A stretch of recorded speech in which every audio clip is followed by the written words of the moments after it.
exhibits for a month. I think they run for a month or so. But they start on first Friday, and then like I said, out back is a lovely museum. And there's the time recording things are on display. Plus another famous Binghamtonian. Rod Searle. Yes. Thank you. Since we're here on the west side, we're on the west side of Binghamton, and Rod lived on the west side. He lived on Bennett Ave. Okay, he wasn't born here. He was born up in Syracuse. But he lived on Bennett Ave. We're on the west side of Binghamton. And he always said, everybody has to have a hometown, and Binghamton is mine. Now, of course, you're probably familiar with the Twilight Zone. Okay, these two of his stories, we believe, are kind of autobiographical in a way. There's a story called Walking Distance. It's about a man who goes back to his childhood home, his hometown, and he remembers walking to the park and riding the carousel. So that's where God came up with the idea. He lived here on Bennett Ave, he would go to Recreation Park. And next time you are at Recreation Park, check out the carousel there. The rounding boards on the outside, the different panels, there's like 18 panels. About half of them depict the Twilight Zone scene. Okay? So they're not original to the carousel. The carousel was first put in. But they depict different Twilight Zone episodes. The other Twilight Zone episode we believe is, got the idea from living here in Binghamton, was called Mirror Image. About a young lady waiting in a bus station to go to Portland. Well, to wait in a bus station in Binghamton to go to Portland. So check out that story sometime too. But back to Recreation Park, not only the carousel, but in the band shelter, there's like a band shelter there. In the center is a plaque, and it mentions that. Okay? So look for that next time you're over at Recreation Park. All these homework assignments, give it some more. Okay, so now we are going by the Binghamton High School. Of course, where Rod met. Okay, he graduated in the 40s. And his mentor was his English teacher. This is Helen Foley. Is that what you are? All right. See, you're going to inspire somebody like that. But we have the theater there in the high school, and it's named the Helen Foley Theater in her honor. And I did meet her before she passed on, so she, even though she taught Rod back in the 40s, she was, still around for a while. So, Helen Foley Theater and Binghamton High School. Right, so now we are on Main Street. This part of the street is called Main Street, but as we cross the river, we turn into Court Street. Right? And there wasn't always a bridge here. Back in the day, the way to cross the river would be by ferry. And there's a ferry across you from this side of town to the other side of town. Now we have our course research. What happened? No, Peterson. Here, there's a historical marker there.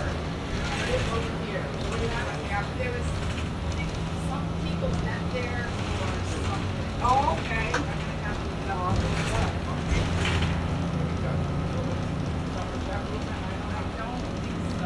Okay. But there is a marker there on the church lawn that must be the original Peterson Tavern was there. Right. All right, so here's your other assignment. Down here, okay, along the river is a walkway, right, that runs behind this building. There's 10 in the fencing and the railing, whatever you call it. There's 10 different icons, okay, little silver things in the middle. Check them out and see if you can figure out what they are and what they're all things that pertain to Binghamton, the Binghamton's history. Okay, we already mentioned one tonight. I'll give you a hint. Okay, we were talking about the time recording machine. There's one, that's one of the 10. Okay. Let's see. Oh, Exterminator is another one. Okay, there's two. Well, maybe. You'll have to look and see. But yes, Exterminator, there's a horse for Exterminator, and there's a time recording machine. Okay? And then you'll have look for the other ones and figure out what they are and why. Okay? Alright, so there's the side of the building. And there you can see the beehive. I can see the beehive up there in the top. The beehive. In the middle. Yep. And there's a quote from Ben Franklin. Yep. So yeah, you have to check that out. Of course, we're on Court Street because the courthouse is located on the street. Back in the day, the courthouse would have been like the hub of the city, the center of activity. Court Street. Like I said, this is the fourth courthouse that has sat on this property. The other three have burned down. Okay. This one was designed by Isaac Leary, and you could watch it from his apartment across the street. We have our monument to the Civil War veterans, and also our James Dickinson statue there. He was like a senator, I think, in New York State. And that's different. Oh, with this corner here, this building without that building itself, was what we refer to as this Mr. Phelps building. And Mr. Phelps was a banker, and his bank sat on that corner. Now going back, that's right in Mark Church. Go left here, and Carroll. That's something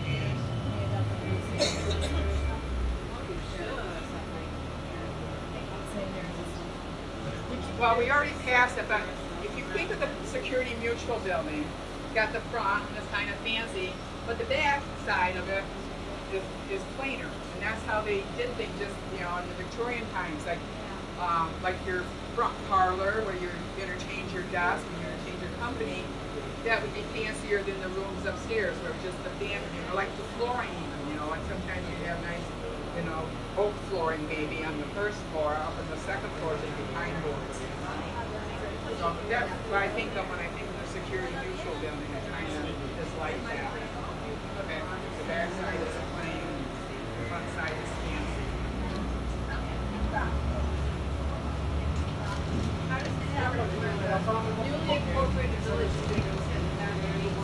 Yes, that's what it was.